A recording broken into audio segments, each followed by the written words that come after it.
या श्री ब्रह्म मधव गौड़ीय संप्रदाय के नाम से ये जानी जाती है। एक प्रामाणिक ये संप्रदाय जिसमें भगवान कृष्ण से, ब्रह्मा जी से, नारद जी से, भगवान वेद व्यास जी, फिर श्री मध्वाचार्य जी कर्नाटक में हुए हैं ये, उडुपी में। तो उनसे होते हुए ये परंपरा में चैतन्य महाप्रभु और फिर 32वें आचार्य प्रभुपाद जी तक और अब 33वें आचार्य परंपरा चल रही है। तो इस संप्रदाय में विशेषकर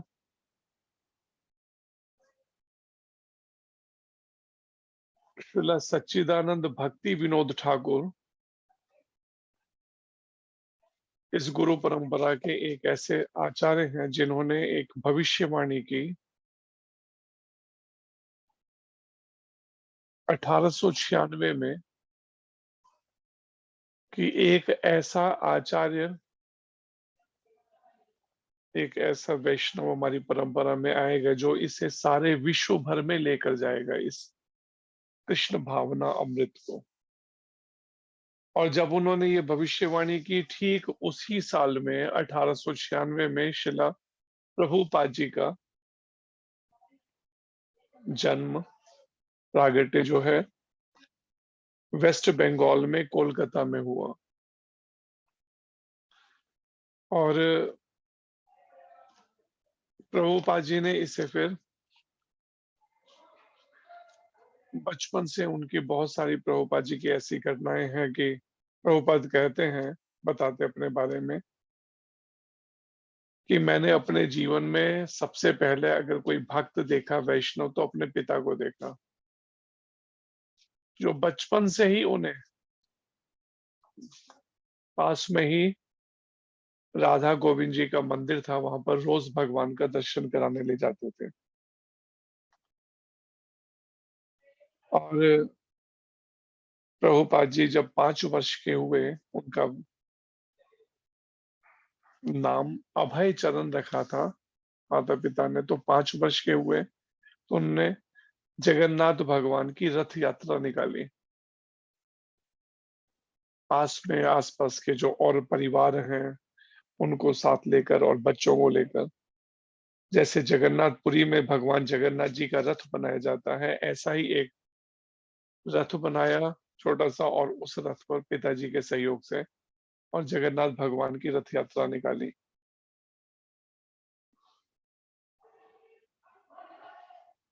इस कलयुग में भगवान ने जो नारद जी को वचन दिया था, ये एक उनका जगन्नाथ भगवान के रूप में ये उनका अवतार है कलयुग के जीवों पर कृपा करने के लिए। और आज लगभग पूरे विश्व भर में ये जगन्नाथ जी की रथ यात्रा निकल रही है प्रभुपाद जी की कृपा से। तो ये दिव्य आंदोलन स्थापित करने के लिए प्रभुपाद जी के जो गुरुदेव हैं, ओम विष्णुपाद परमहंस परिव्राजकाचार्य स्तोत्र श्री श्रीमद श्रील भक्ति सिद्धांत सरस्वती गोस्वामी महाराज प्रभुपाद, बचपन से प्रभुपाद जी एक ऐसे ही परिवार में उनका जन्म हुआ जो वैष्णव नियमों को सब मानते थे। घर में प्याज लहसुन चाय कॉफी भी नहीं आता था। प्रभुपाद जी के पिताजी का नाम था श्री गौर मोहन डे और माता का नाम था रजनी देवी। तो शुरू से ही पिता के संरक्षण में प्रभुपाद जी की ऐसी परवरिश हुई जिससे उन्हें भक्ति का ऐसा वातावरण मिला शुरुआत से ही।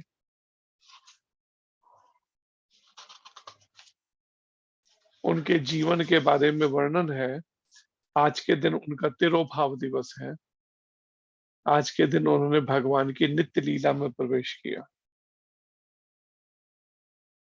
वृंदावन धाम में संध्या काल के समय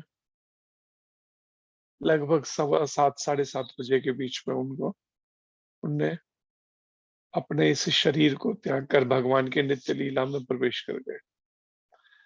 आइए उनकी स्मृति में पहले ये प्रार्थना सभी प्रयास कीजिए पीछे दोहराने का। जे अनिलो प्रेमाधन करुणा प्रचुर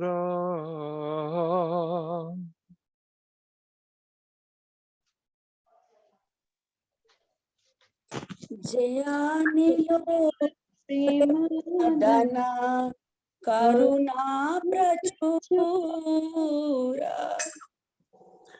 हेनो प्रभु को था गेला आचार्य ठाकुर हेनो प्रभु को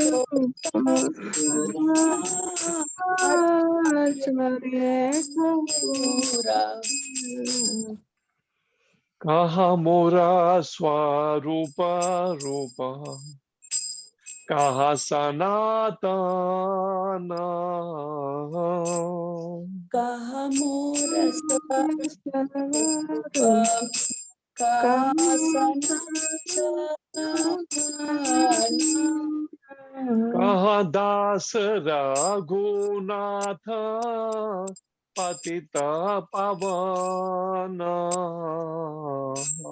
कहा रघुनाथ पतित पावन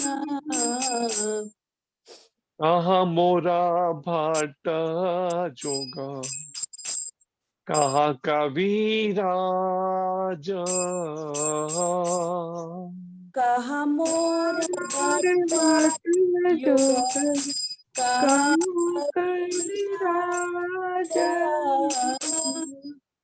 एक काले को था गेला गोरा नटराज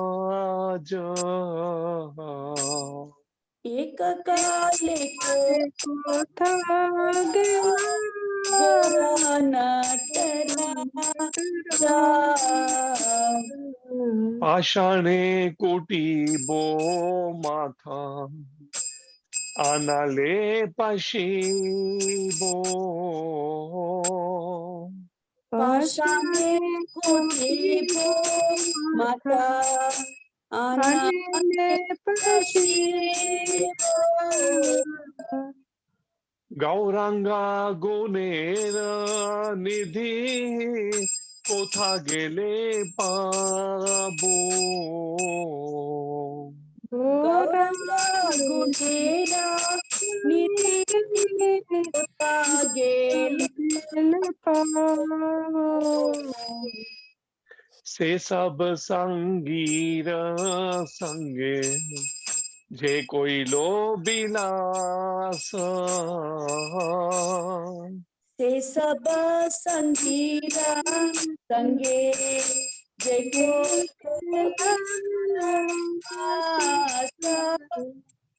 ते संग न पाइया कांदे नरोत्तम दास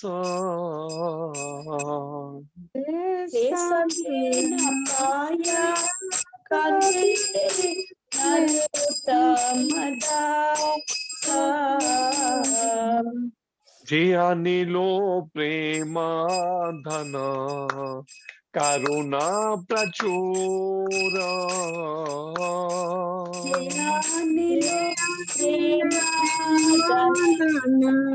करुणा प्रचुर हेनो प्रभु को था गेला आचार्य ठाकुर हेनु प्रभु कोता गिला आचार्य ठाकुर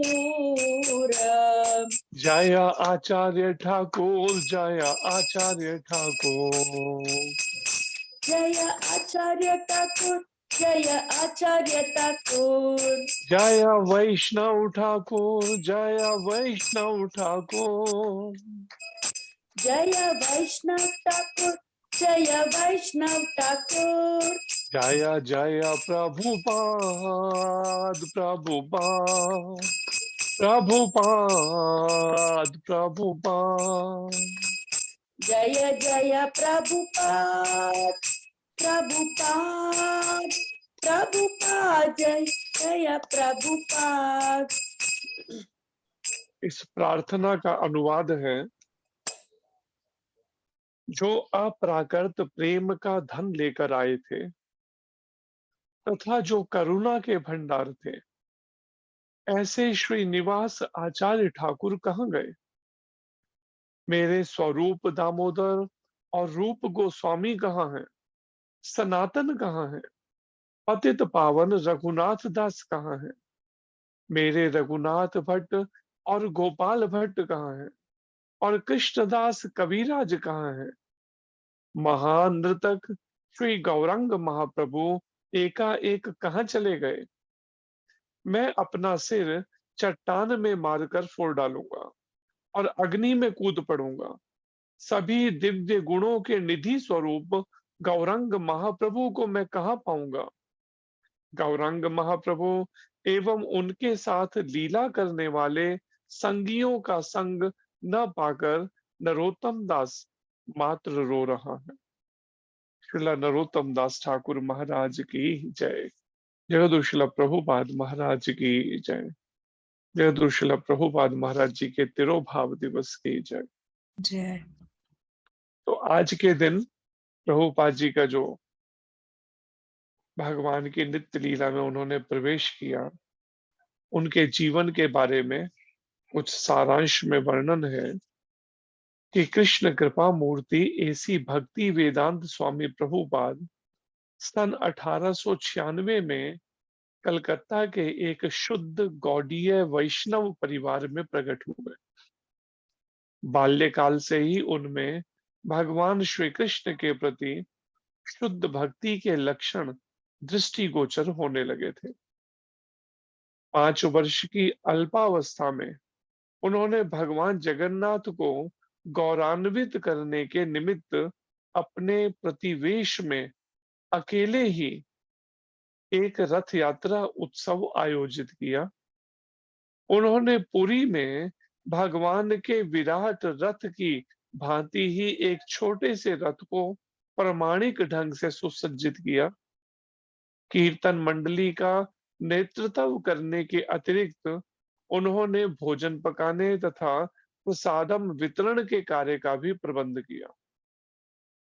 अपनी उमंग व कृष्ण प्रेम द्वारा उन्होंने अपने समुदाय के लोगों को हरे कृष्ण कृष्ण कृष्ण हरे हरे, हरे राम राम राम हरे हरे महामंत्र के संकीर्तन में संलग्न किया। अपनी अवस्था के अन्य बच्चों के सदृश जो खेल कूद में अपना समय नष्ट करते थे, श्रील प्रभुपाद ने स्थानीय श्री श्री राधा कृष्ण मंदिर में जाना पसंद करते थे। जब अन्य बच्चे खेल रहे होते थे, उस समय प्रभुपाद जी उन बच्चों के साथ खेलना पसंद ना करके राधा कृष्ण भगवान का दर्शन करने जो पास में मंदिर था उसमें जाना पसंद करते थे। घंटों तक वे श्री श्री राधा गोविंद जी के अलौकिक रूपों को प्रेम पूर्वक निहारते हुए उनके दिव्य आशीर्वाद तथा नयनाभिराम दर्शन को अंतर्लीन करते, अपने नेत्रों के माध्यम से हृदय में उतारते उस दिव्य छवि को, स्वरूप को श्री श्री राधा गोविंद जी के। तदनुरूप बाल्यावस्था से ही श्रील प्रभुपाद ने भी राधा कृष्ण के छोटे छोटे अर्चा विग्रहों का पूजन प्रारंभ कर दिया। पिताजी ने छोटे राधा कृष्ण के विग्रह लाकर दिए अष्ट धातु के, और उनको वो पूजा करने लगे अर्चा विग्रहों की।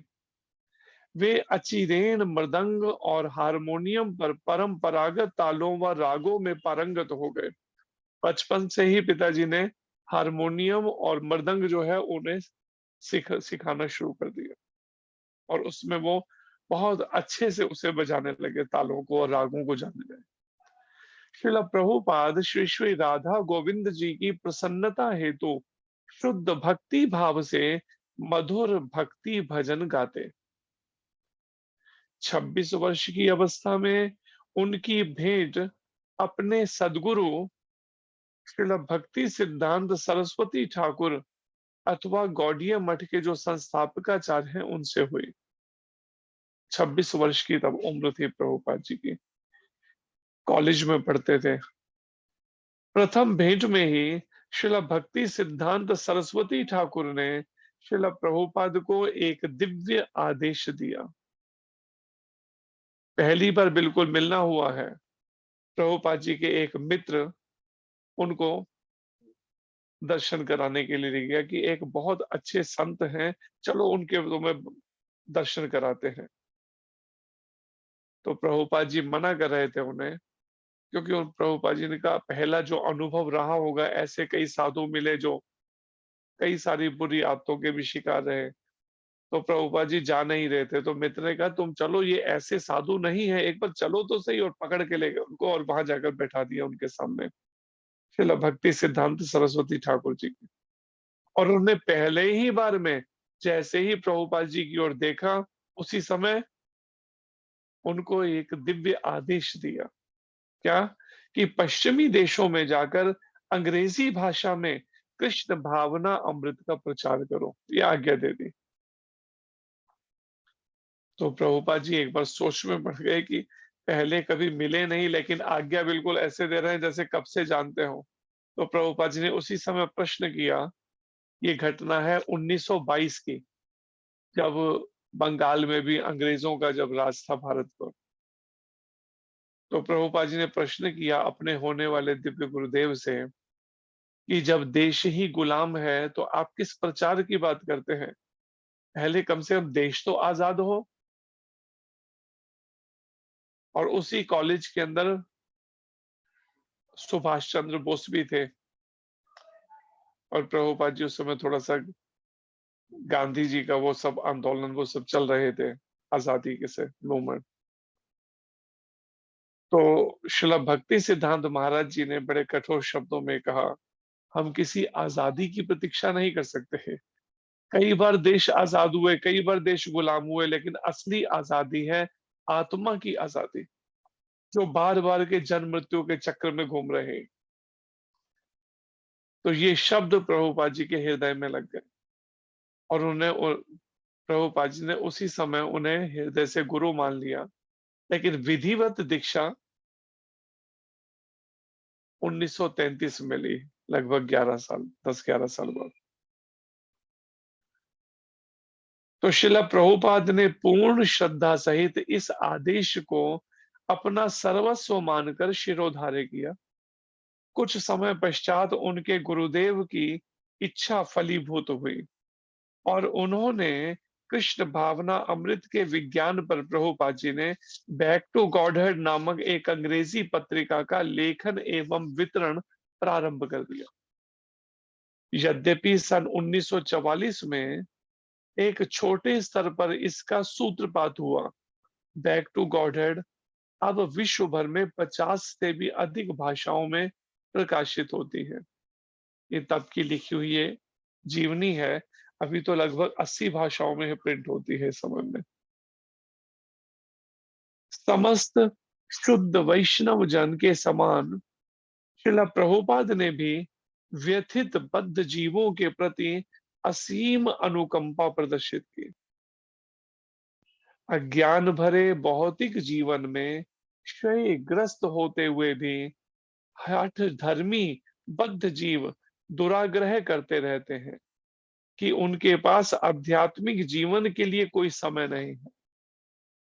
फिर प्रभुपाद जी वर्णन करते हैं इस बात के लिए कि जैसा आज भौतिक संसार है, सब लोग केवल भौतिकतावादी बने हुए हैं, अज्ञान में पड़े हैं, आत्मा का बिल्कुल भूले हुए हैं, आत्मा परमात्मा के बारे में।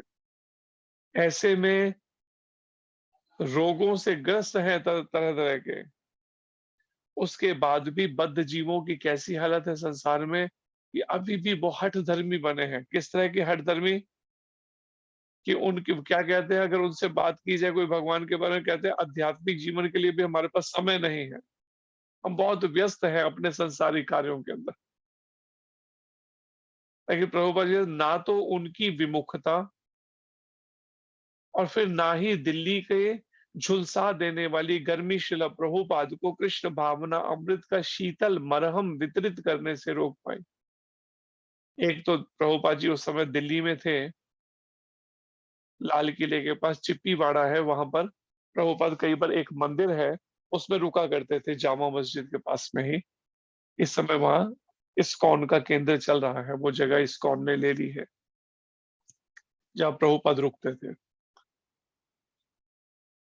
वृंदावन से कई बार हर रोज अप डाउन आना जाना करते थे, ग्रंथों को छपवाने और प्रचार के लिए, वितरित करने के लिए, बैक टू गॉड हेड। और इसके अलावा श्रीमद् भागवतम, भगवत गीता और श्रीमद् भागवत के 3 स्कंद उन्होंने प्रिंट करे, अमेरिका जाने से पहले करवाए गए प्रिंट। तो एक तो दिल्ली के लोगों का भक्ति के प्रति वैसा आकर्षण नहीं, भगवान के प्रति विमुख हो रखे थे प्रभुपाद कहते। ऊपर से दिल्ली की ऐसी गर्मी, जैसे मई जून के महीने में दिल्ली में बहुत गर्मी होती है, लेकिन फिर भी प्रभुपाद जी को कृष्ण भावना अमृत का, फिर भी उन बद्ध जीवों को कृष्ण भावना प्रदान करने का प्रभुपाद जी का जो प्रयास था, वो उस गर्मी को के कारण से प्रभुपाद से रुके नहीं, वो फिर भी अपने प्रयास में लगे रहे। एक बार बैक टू गॉडहेड का वितरण करते समय वे, उनको सनस्ट्रोक हो गया और वही रास्ते में ही मूर्छित होकर गिर पड़े प्रभुपाद जी। तो वहां से कोई निकल रहे थे व्यक्ति कार लेकर, उन्होंने देखा तो उन्होंने प्रभुपाद जी को अपनी कार में पिछली वाली सीट पे लेटाकर उन्हें ले गए एक मंदिर में, फिर उनको पंखे के नीचे लेटा दिया। फिर भी वे अपने गुरुदेव को प्रसन्न करने के अपने संकल्प में दृढ़ बने रहे प्रभुपाद जी। सन 1959 में गृहस्थ आश्रम त्यागने के पश्चात उन्होंने संन्यास ग्रहण किया, 1959 में, 1959 में। और वृंदावन की शरण लेते हुए उन्होंने श्री श्री राधा दामोदर मंदिर में एक भजन कुटीर किराए पर ली, जहां पर शिला रूप गोस्वामी जी एवं शिला जीव गोस्वामी जी के संग में वे लीन हो गए। वहां पर शिला रूप गोस्वामी जी की समाधि और भजन कुटीर है, राधा दामोदर मंदिर वृंदावन में। तो प्रभुपाद जी ने एक कुटिया किराए पे ले ली, शायद उस समय 5 रुपए महीने का कुछ किराया था।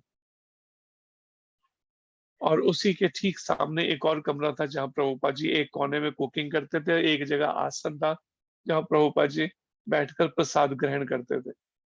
और वहीं से एक छोटा सा झरोखा आज भी है, जिससे श्रील रूप गोस्वामी जी के समाधि और भजन कुटीर के दर्शन होते थे।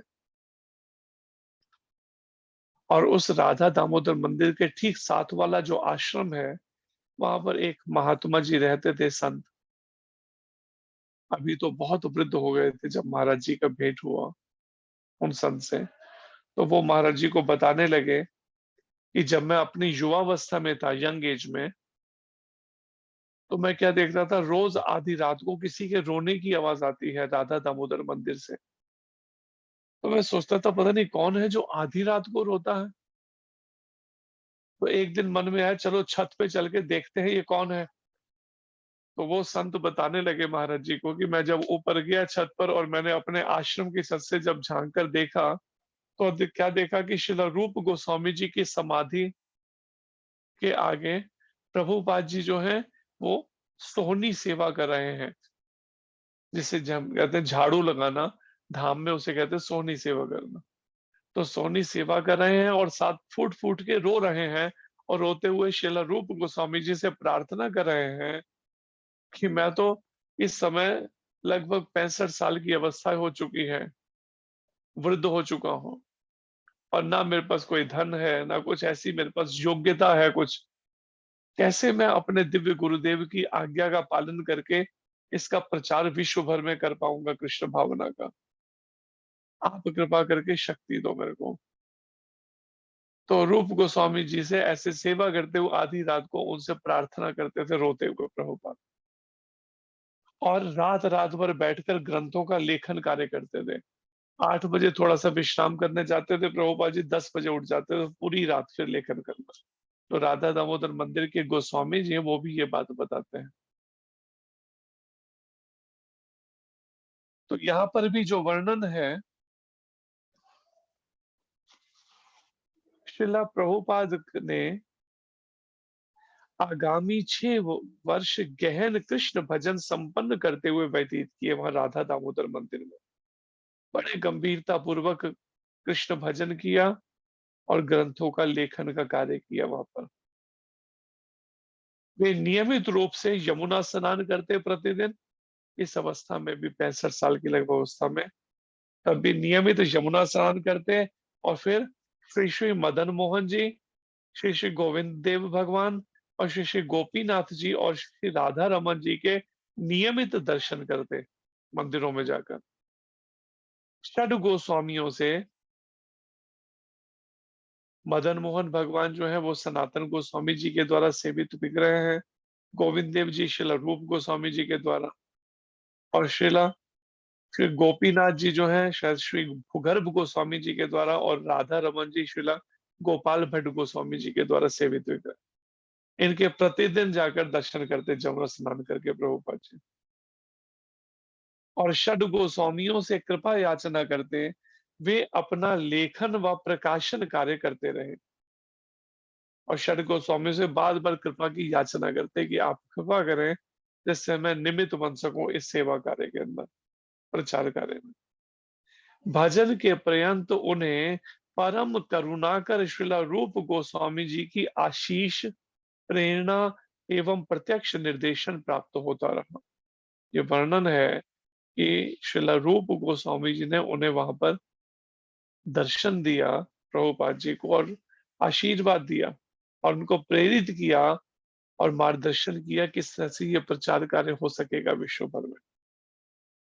तो ऐसे महान वैष्णवों के, षड गोस्वामी और विशेषकर श्रील रूप गोस्वामी की जी के द्वारा कृपा प्राप्त करके प्रभुपाद जी ने ये दिव्य आंदोलन को और अपने दिव्य गुरुदेव की कृपा से पूरे विश्व भर में प्रयास किया और सफल रहे। इस समय उन्होंने अपने जीवन का मुख्य साहित्यिक कार्य आरंभ किया, अर्थात श्रीमद् भागवत का अंग्रेजी अनुवाद एवं तात्पर्य लिखा, वहां पर राधा दामोदर मंदिर में रहते हुए। श्रीला प्रभुपाद के लिए यह केवल गूढ़ संस्कृत से सुबोध अंग्रेजी अनुवाद न होकर एक भक्ति उद्गार था। जो ये अनुवाद और तात्पर्य लिखे श्रीमद् भागवत के, ये केवल अनुवाद नहीं किए प्रभुपाद जी ने, एक तरह से अपने हृदय में जो भी भक्ति है वो सारी भक्ति का सार जो है वो एक तरह से वो तात्पर्यों में ही प्रभुपाद जी ने प्रकट कर दिया, अपने हृदय के भावों को, अपने हृदय की भक्ति के जो भाव हैं, उद्गार हैं, उनको एक तरह से तात्पर्य और अनुवाद के माध्यम से श्रीमद् भागवत के प्रकट किया।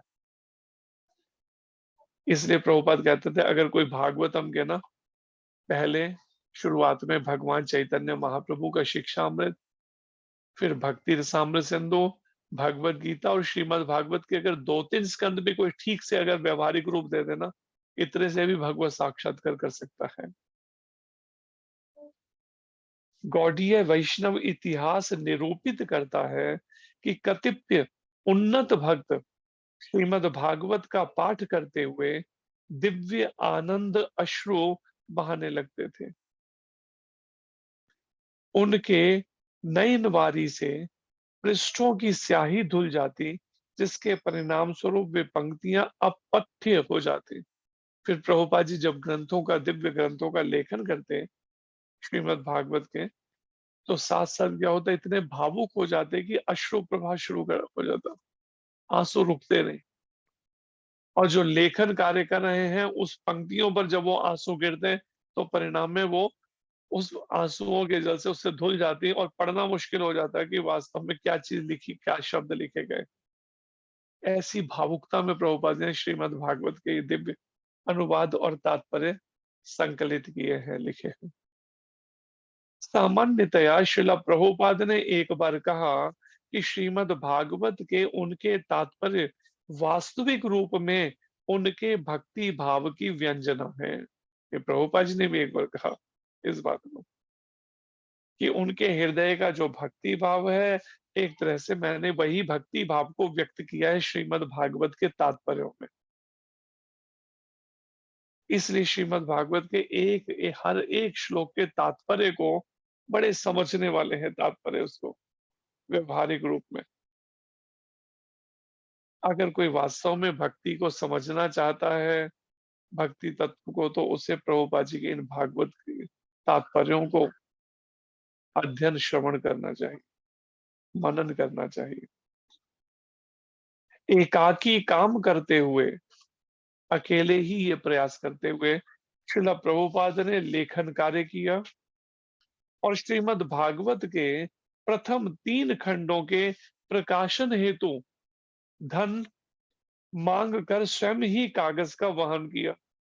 और जब ये ग्रंथ प्रिंट करना था श्रीमद् भागवत महापुराण, तो उसके 3 खंडों का जब लेखन हो गया, तो अब वह जो प्रिंटिंग करनी थी, तो उसके लिए खुद ही लोगों से धन एकत्र करा, एक एक जाकर लोगों से, और फिर कागज खरीदा खुद ही, और कागज खरीद के उसकी प्रिंटिंग करवाई।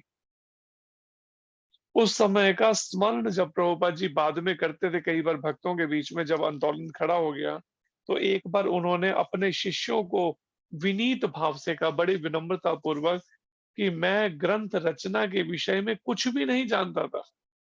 जब गीत श्रीमद् भगवत गीता और भागवत पर जब उन्हें लेखन का कार्य किया, तो प्रभुपाद ने, मैं कुछ भी जानता नहीं था ग्रंथ कैसे लेखन किए जाता है, किंतु मेरे गुरु महाराज ने मुझे कहा कि मैं अंग्रेजी में श्री कृष्ण की गरिमा का प्रचार करूं। अतएव अपने गुरु महाराज का अनुगमन कर मैंने यही करने का प्रयत्न किया। केवल गुरु महाराज की आज्ञा का पालन करते हुए मैंने प्रयास किया ऐसा करने का। वे एक दिव्य सुसंस्कृत व्यक्ति थे।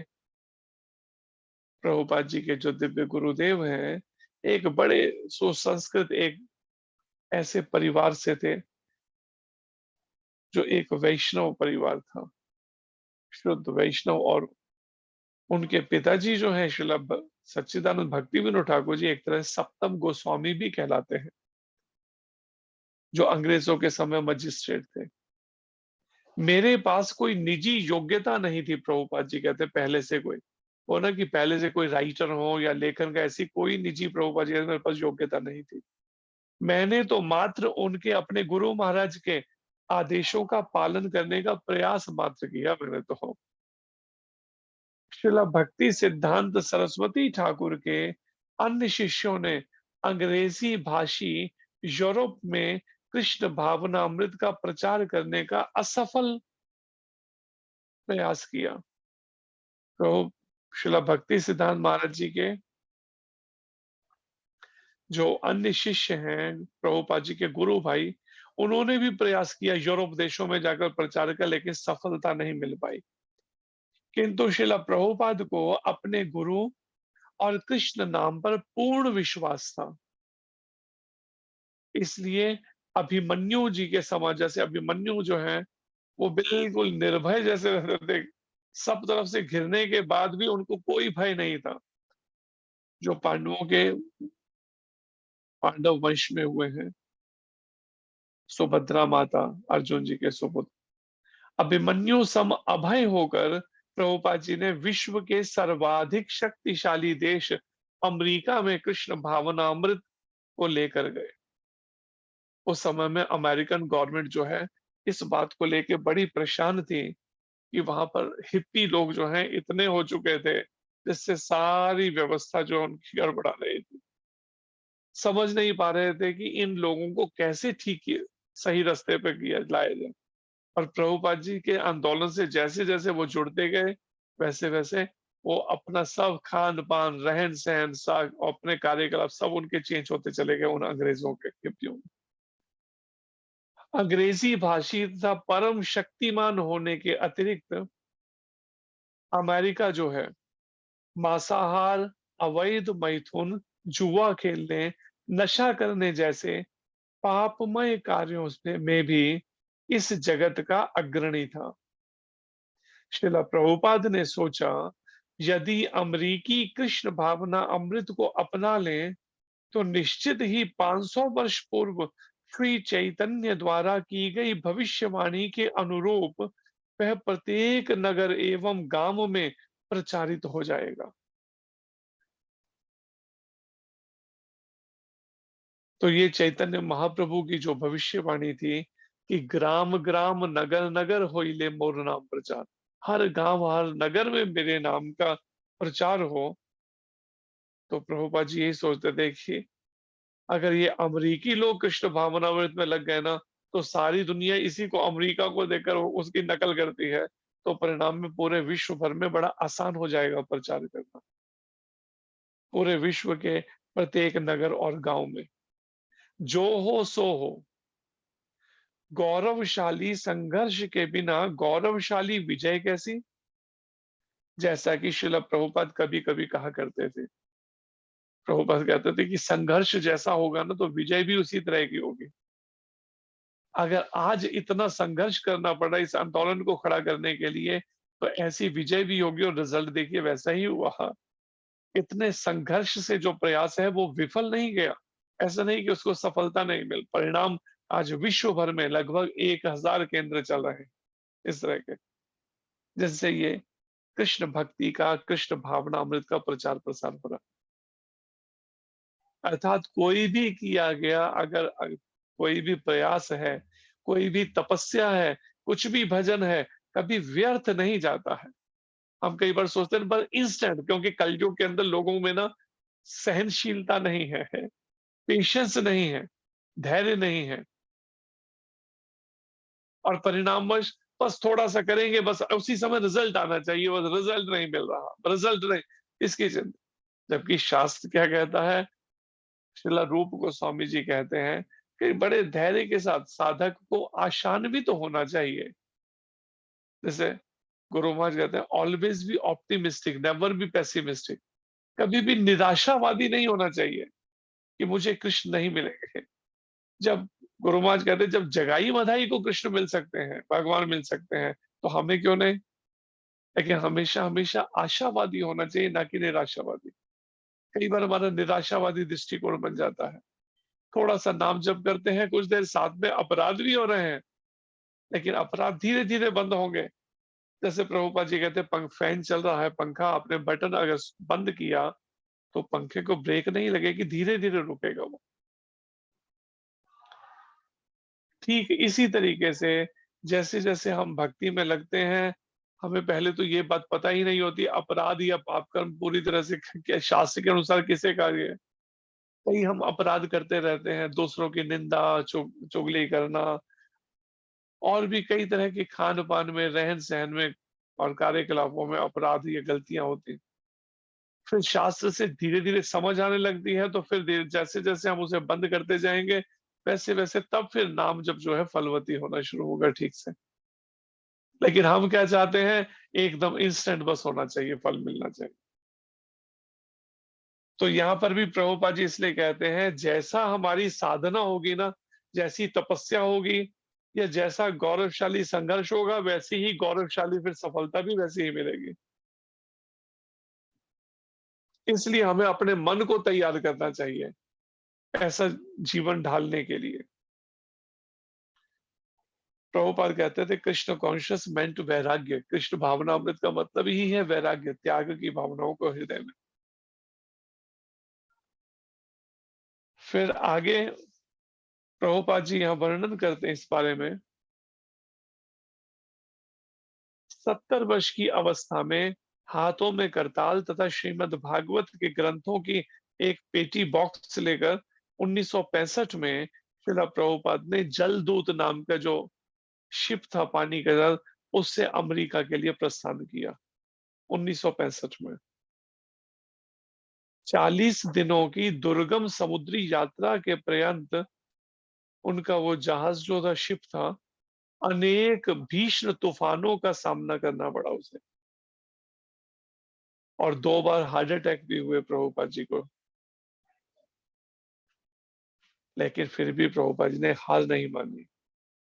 निरंतर 2 रात्रियों में उन्हें 2 बार ऐसा प्राणांतक कि मतलब से प्राण ही चले जाएंगे, ऐसा हार्ट अटैक हुआ, दिल का दौरा पड़ा। तीसरी रात्रि में भगवान श्री कृष्ण शिला प्रभुपाद जी के स्वप्न में प्रकट हुए। परम भगवान स्वयं उस जो पानी का जहाज है उसको खींचकर अमेरिका लेके जा रहे थे, ये उन्होंने देखा। एक छोटी आगे नौका है, उस पे कृष्ण भगवान है स्वयं, और पीछे इनका शिप है जिसको वो खींच के रस्से से लेके जा रहे हैं, भगवान कृष्ण। उन्होंने शिला प्रभुपाद को प्रोत्साहित किया भगवान कृष्ण ने स्वप्न में, और सब प्रकार से संरक्षण प्रदान करने का आश्वासन दिया प्रभुपाद जी को। क्योंकि जब तक भगवत शक्ति नहीं मिलेगी, जैसे गुरु महाराज कहते हैं, कृष्ण शक्ति बिन तारा ना ही परिवर्तन। जब तक भगवान कृष्ण किसी को स्वयं शक्ति नहीं दे, तब तक वो कृष्ण भावना के प्रचार में निमित्त नहीं बन पाएगा। न्यूयॉर्क नगर पहुंचने पर श्रील प्रभुपाद ने इस प्रार्थना को अपनी लेखनी में डाला। क्या प्रार्थना? कि मेरे प्रिय श्री कृष्ण, आप इस तुच्छ जीव के प्रति इतने करुणाशील हैं, किंतु मुझे यह ज्ञात नहीं कि आप मुझे यहाँ क्यों लाए हैं। अब आप अपनी इच्छा अनुसार मेरे साथ कुछ भी कर सकते हैं। मैं उन्हें कृष्ण भावना अमृत का संदेश किस प्रकार समझाऊंगा? मैं अत्यंत अभागा, अयोग्य और पतिततम हूँ, बहुत पतित हूँ। प्रभुपा जी अपने लिए ये विनम्रता पूर्वक ये प्रार्थना करते हुए कह रहे हैं भगवान कृष्ण को, अतएव मैं आपका आशीर्वाद चाहता हूं, जिससे मैं उन्हें विश्वास दिला सकूं, अंग्रेजों को, अमेरिकन लोगों को। क्योंकि मैं स्वयं ऐसा करने में असमर्थ हूं, प्रभुपाद जी कहते हैं। इसलिए भगवान कृष्ण को प्रार्थना कर रहे हैं, आप ही कृपा करके शक्ति दें जिससे मैं उनका विश्वास जगा सकूं कृष्ण भक्ति में। मैं तो बिल्कुल असमर्थ हूं, मेरे में कोई समर्थता योग्यता नहीं है। हे भगवान, मैं आपके हाथों की कठपुतली हूं, अतः यदि आप मुझे यहाँ नृत्य कराने हेतु लाए हैं, तो मुझे नृत्य कराएं, मुझे नृत्य कराएं। हे नाथ, जैसा चाहे मुझे नृत्य कराएं। मैनहट्टन में श्रील प्रभुपाद ने 1965 की कंपकंपाती सुशीतल हिम बाधित ठंड जो थी उसमें संघर्ष किया। 1 वर्ष तक बड़ा संघर्ष करना पड़ा, -डिग्री टेम्परेचर वहां का, मैनहट्टन का, अमेरिका में। लेकिन प्रभुपाद फिर भी प्रयास कर रहे हैं। उनका लेखन कार्य चलता रहा, और यदा कदा उन्होंने श्रीमद् भागवत की कुछ प्रतियां भी बेची, परंतु 1 वर्ष तक कुछ महत्वपूर्ण घटित नहीं हुआ। 1 साल लगभग हो गया, लेकिन कुछ विशेष नहीं हो पाया। धीरे धीरे फिर क्या हुआ, कुछ योगा के जो विद्यार्थी हैं, उनकी भगवत गीता की क्लासेस में, कक्षाओं में आना उन्होंने आरंभ किया। यह बात फैलने लगी कि एक भारतीय स्वामी नगर में है, तथा वह एक अप्रतिम योग पद्धति की शिक्षा दे रहा है। एक अलग ही तरह का योग है ये। सामान्य योग तो सभी है कि हाँ, समाधि लगा के बैठ जाना, आंखें बंद कर लेना, प्राणायाम करना है श्वास का। लेकिन ये प्रचार होने लगा कि वो एक अलग ही तरह की समाधि सिखाते हैं। कैसी समाधि? हरे कृष्ण मंत्र का कीर्तन करते हुए नृत्य करना।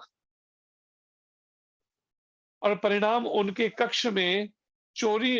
और फिर जब इस तरह का उन्होंने कीर्तन का किया, तो अंग्रेज लोगों को कीर्तन में बड़ा अच्छा लगता था नाचते हुए, इस हरे कृष्ण मंत्र कीर्तन करते हुए। और शुरुआत में इसी तरीके से प्रभुपाद ने बहुत थोड़ा सा प्रवचन करना मेनली कीर्तन में उनको लगाया अंग्रेजों को। और फिर जहाँ पे प्रभुपाद रुके थे, उनके कक्ष में चोरी हो गई। तो वे लोअर ईस्ट साइड से, जहां पर चोरी हुई, जहां वो रहते थे, 3rd फ्लोर के एक कमरे में, तो वहां से वो 26 सेकेंड एवेन्यू, एक वहां पर आ गए। एक कॉमर्शियल कोई एक सेंटर था, शॉप बनी थी। गुरु महाराज के साथ हमें अवसर मिला इस स्थान का दर्शन करने का, 26 सेकेंड एवेन्यू का भी, और न्यूयॉर्क के उस पार्क, टॉम्किंस स्क्वायर पार्क का भी, जहां पर उस वृक्ष का, जिस पेड़ के नीचे खड़े होकर प्रभुपाद जी ने ये दिव्य आंदोलन की नींव रखी। समीपस्थ टॉम्किंस, उसके पास में ही सेकेंड एवेन्यू के न्यूयॉर्क में, वहीं पे ये टॉम्किन स्क्वायर पार्क भी है काफी बड़ा। श्रील प्रभुपाद ने पाश्चात्य जगत में हरे कृष्ण का प्रथम सार्वजनिक संकीर्तन यहीं पर किया। 13 जुलाई 1966 को उन्होंने इस्कॉन अंतर्राष्ट्रीय श्री कृष्ण भावनामृत संघ की स्थापना की।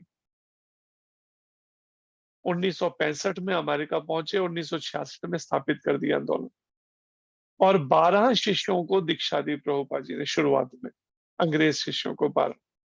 दीक्षा ग्रहण करते हुए शिष्यों को वचन देना था कि वे समस्त प्रकार के अवैध मैथुन, मांसाहार, मदिरापान तथा जुआ खेलने का त्याग कर देंगे। श्रील प्रभुपाद अपने ध्येय को चरितार्थ करने के अनुकूल मार्ग पर चल पड़े थे। उनको सबको अग्निदेव की साक्षी में ये वचन करवाया कि ये 4 काम वो नहीं करेंगे। श्रील प्रभुपाद के शुद्ध मार्गदर्शन में कृष्ण भावना अमृत आंदोलन त्वरित धीरे धीरे क्या विकसित होने लगा। कुछ ही महीनों में New York, San Francisco, Boston, Los Angeles, Montreal तथा लंदन में इस्कॉन के श्री श्री राधा कृष्ण मंदिर प्रतिष्ठापित हो गए। एक एक भक्त को प्रभुपाद ने, उसे भक्त नहीं थे, या तो एक गृहस्थ को, पति पत्नी को, या फिर खाली एक ही कर्मचारी को, इस तरह से करके अलग अलग जगह भेजना शुरू किया प्रचार के लिए। अधूरी जितनी भी ट्रेनिंग थी उतने से ही 1970 के दशक में उन्होंने 14 बार विश्व का भ्रमण किया और America, Europe, Africa, Bharat, Asia तथा ऑस्ट्रेलिया के समस्त प्रमुख नगरों में 108 राधा कृष्ण मंदिरों की स्थापना की। उन्होंने विभिन्न राष्ट्रों के कुल 5000 सच्चे शिष्यों को दीक्षा दी ऐसे, और उन्होंने आश्रमों एवं शुद्ध शाकाहारी गोविंदम भोजनालयों का शुभारंभ भी किया, गोविंदा रेस्टोरेंट के नाम से। प्रत्येक महाद्वीप में उन्होंने वैदिक गुरुकुल तथा गौशालाएं प्रवर्तित की। गुरुकुल भी खोले और गौशालाएं भी खोली। श्रील प्रभुपाद पहले गुरु थे जिन्होंने पश्चिमी देशों में श्री श्री राधा कृष्ण अर्चा विग्रहों के भव्य पूजन तथा भगवान जगन्नाथ जी के वार्षिक रथ यात्रा उत्सव दोनों का सूत्रपात किया। भगवान जगन्नाथ, भगवान बलदेव एवं देवी सुभद्रा से सुशोभित 3 भव्य रथों, एक गुंजायमान संकीर्तन शोभा यात्रा तथा बृहद प्रसाद वितरण के साथ इस्कॉन के जगन्नाथ रथ यात्रा उत्सव आज विश्व भर के लगभग 200 से अधिक शहरों में प्रति वर्ष ये रथ यात्रा निकलती है जगन्नाथ जी की। तो ऐसा प्रभुपाद जी का ये वर्णन, और प्रभुपाद जी का जो समाधि मंदिर है 1977 में प्रभुपाद जी ने वृंदावन धाम के अंदर दिव्य देह को अपने त्याग कर धाम में गए नित्य लीला में। तो उनका शायद कहीं अमेरिका में कहीं कहीं प्रोग्राम था, लेकिन प्रभुपाद जी की थोड़ी तबीयत बिगड़ने लगी। प्रभुपाद ने मुझे अभी वापस ले चलो, अमेरिका से लंदन कहीं जाना था प्रोग्राम, लेकिन वापस ले चलो। और सीधा शिष्यों ने कहा भी वहां सारा अरेंजमेंट हो चुका है। प्रभुपाद जी, मैंने कहा ना मुझे ले चलो। प्रभुपाद जी को प्रेरणा हो गई कि अब मैं थोड़ा ही समय रह गया है, तो प्रभुपाद ने उसी समय वृंदावन आए और फिर वृंदावन कभी नहीं छोड़ा, और आखिर में धाम में वृंदावन से ही फिर नित्य लीला में प्रवेश किया 1977 में। और शिला प्रभुपाद जी की समाधि जो है वृंदावन का जो इस्कॉन मंदिर है, कृष्ण बलराम मंदिर, उसमें शुरुआत में ही वो समाधि मंदिर भी है जहां पर उनकी दिव्य देह को समाधि दी गई, जिसका वीडियो भी डला हुआ है यहाँ यूट्यूब में, आप देख सकते हैं उनको समाधि देते हुए। और आज भी रात्रि में वहां मंदिर में प्रोग्राम होगा, तो उस प्रोग्राम चाहे तो उसमें भी हजारों भक्त वहां पे इकट्ठे हो रखे हैं।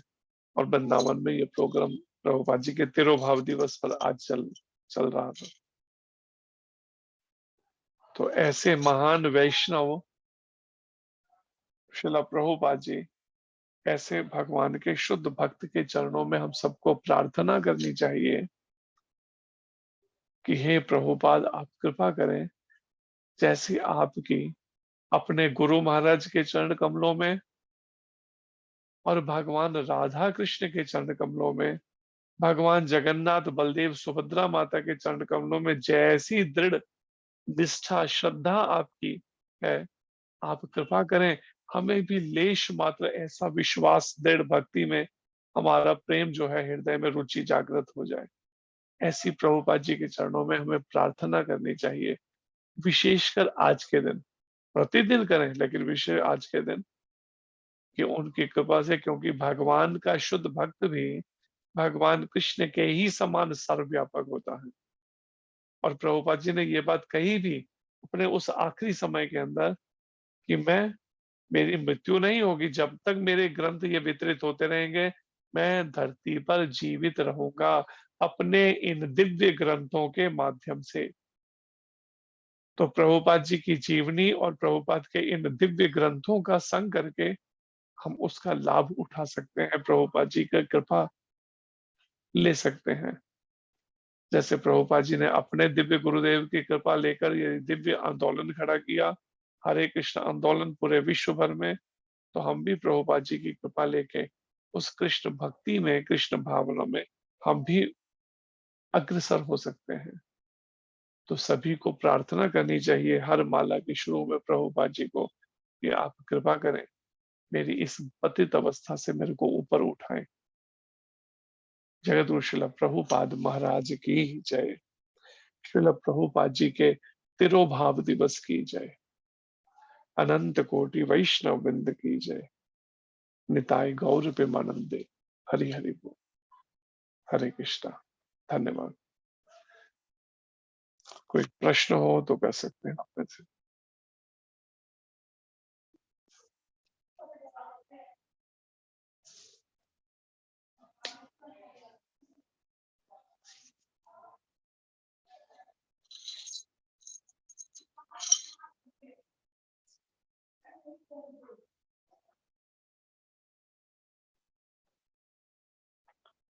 हरे कृष्ण कृष्ण कृष्ण।